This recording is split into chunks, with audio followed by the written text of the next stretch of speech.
매일 퇴근을 거의 똑같이 새벽 2, 3시에 했어요. 회사에서 옆에 라면 박스 사다 놓고 매일 한 밤 10시나 12시쯤 되면은 야식 먹고 사람의 생명을 갉아먹고 한 가정을 파괴합니다. 근로시간 유연화로 노동자들은 장시간 노동에 시달릴 위험에 처했습니다. 공기업이 시민들을 상대로 공공의 서비스를 제공하는 기업이잖아요. 그 기업이 시민들을 상대로 흑자를 낸다 같은 양극화를 더 극심하게 만들 뿐입니다. 은밀한 민영화로 공공서비스의 질은 낮아지고 가격은 비싸질 위기에 처했습니다. 거의 뭐 생활기반으로 때우거나 밥 먹고 커피 마시면은 보통 15,000원에서 20,000원 훌쩍 넘어가는데 월급 빼고 모두 오른 물가에 노동자들은 소비를 줄입니다. 경제위기 시한폭탄, 버튼은 이미 눌렸습니다. 노동자 서민들의 고통은 더 커졌습니다. 대선 후보 시절부터 보여진 윤석열의 반노동 반민중 정책 공약들, 그리고 당선 이후 보여지는 행보들은 노동자들을 분노하게 만들고 있습니다.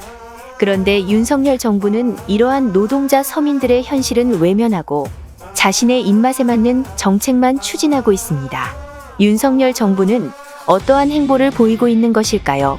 윤석열 정부의 노동계약 방향은 일관됩니다. 노동자들이 더 많이 일하고 노동자들이 더 쉽게 해고당하고 기업이 더 적게 임금을 줄 수 있게 하려는 것. 이제부터 그 실상에 대해 간단히 알아보겠습니다. 첫째, 노동계약.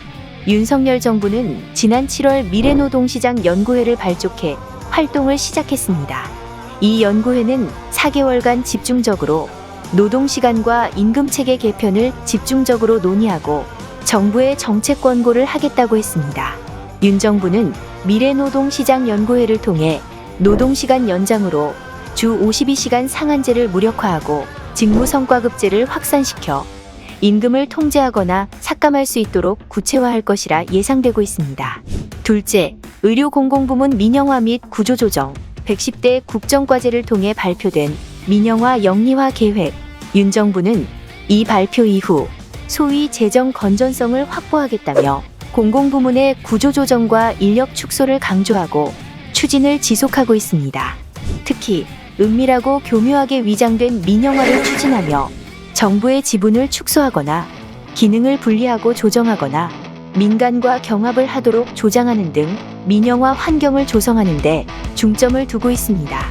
또한 이를 추진하는 과정에서 공공부문 노동조합 약화를 추진하고 있습니다. 여기에 작은 정부를 표방하며 공공행정 인력 축소를 추진하고 있습니다. 우리나라의 인력 규모는 이미 OECD 국가 평균의 절반에도 미치지 못하는 수준입니다.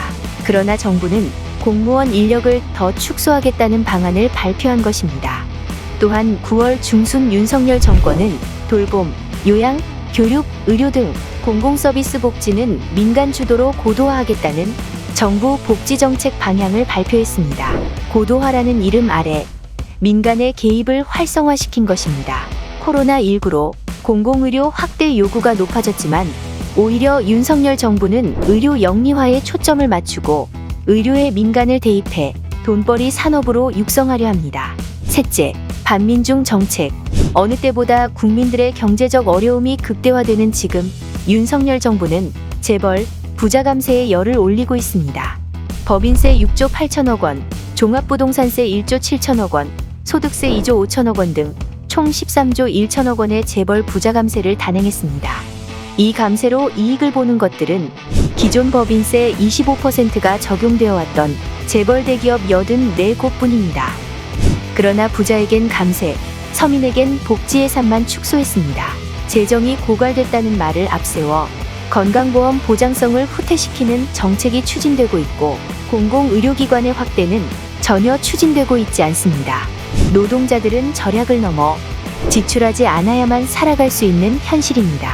지지 기반이 탄탄하지 못한 윤석열 정부는 최근 막말과 논란으로 인해 지지율이 24%까지 떨어졌습니다.